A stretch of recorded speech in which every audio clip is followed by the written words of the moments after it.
Kembali di Sapa Indonesia Pagi, Saudara. Diguyur hujan sejak Selasa pagi, sejumlah wilayah di Bali terendam banjir.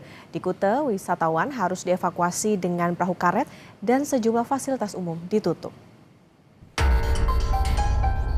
Hampir seharian, Jalan Dewi Sri Kuta lumpuh akibat banjir yang menggenangi jalan raya. Hujan yang mengguyur wilayah Bali sejak Selasa pagi membuat sejumlah wilayah terendam banjir. Akibatnya aktivitas warga terganggu dan sejumlah fasilitas umum ditutup. Sejumlah wisatawan asing dievakuasi menggunakan perahu karet dari penginapan mereka karena akses jalan yang tidak bisa dilalui kendaraan bermotor. Informasinya sudah baru 8, artinya 8 tamu mancanegara yang sudah dievakuasi. Di samping itu juga warga lokal yang misalnya tidak bisa menyeberang kemana kita evakuasi juga. Tetapi untuk tamu wisatawan mancanegara ada 8 orang, itu pun tamunya mau ke Ubud. Meski banjir mulai surut, upaya evakuasi masih terus dilakukan. Warga khawatir banjir kembali datang karena intensitas hujan yang masih tinggi. Tim Liputan, Kompas TV.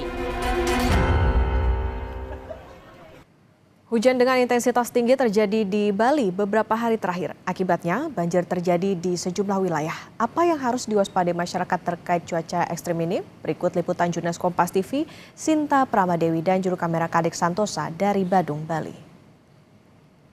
Saudara, beberapa hari terakhir di Provinsi Bali, hampir seluruh wilayah mengalami hujan ringan hingga intensitas yang cukup tinggi.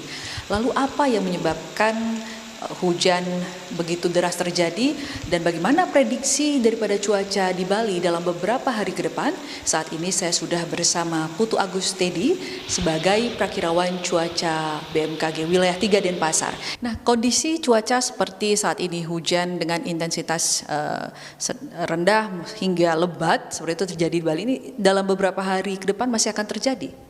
Ya baik, jadi berdasarkan dari prediksi yang kami buat di BMKG, untuk potensi beberapa hari ke depan, terutama untuk 3 hari ke depan, itu masih berpotensi terjadi hujan sedang hingga lebat di sebagian besar wilayah Bali. Dan untuk perkembangannya sendiri akan kami update setiap hari.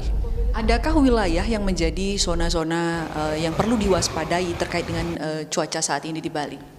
Ya baik, jadi secara umum di wilayah Bali potensi hujan sendiri sebenarnya masih berpotensi hujan. Namun untuk wilayah yang kemungkinan potensi hujannya paling tinggi khususnya dalam 3 hari ke depan itu paling besar terjadi di Bali bagian tengah dan juga di Bali bagian selatan. Nah, kemudian apa yang harus diwaspadai oleh masyarakat jika terjadi hujan lebat dengan intensitas tinggi ini? Ya baik, jadi untuk himbauan kepada masyarakat dari BMKG yaitu diharapkan kepada masyarakat agar masih mewaspadai adanya potensi cuaca ekstrim khususnya dalam 3 hari ke depan, di mana dari potensi cuaca ekstrim ini bisa menyebabkan dampak-dampak bencana hidrometeorologi seperti potensi genangan air dan juga angin kencang yang bisa menyebabkan pohon tumbang.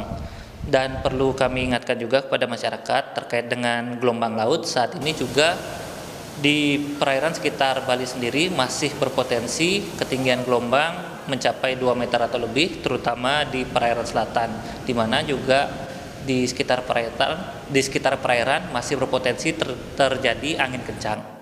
Dan yang terakhir, agar selalu mengupdate informasi cuaca dan juga peringatan dini di BMKG. Terima kasih Putu Agus Tedi atas informasinya. Dan tentunya ini bisa menjadi informasi untuk kedepannya masyarakat Bali harus tetap waspada karena potensi hujan ataupun cuaca seperti saat ini masih akan terjadi dalam waktu beberapa hari ke depan. Saya Sinta Pramadewi, Kadek Santosa, Kompas TV, Badung, Bali.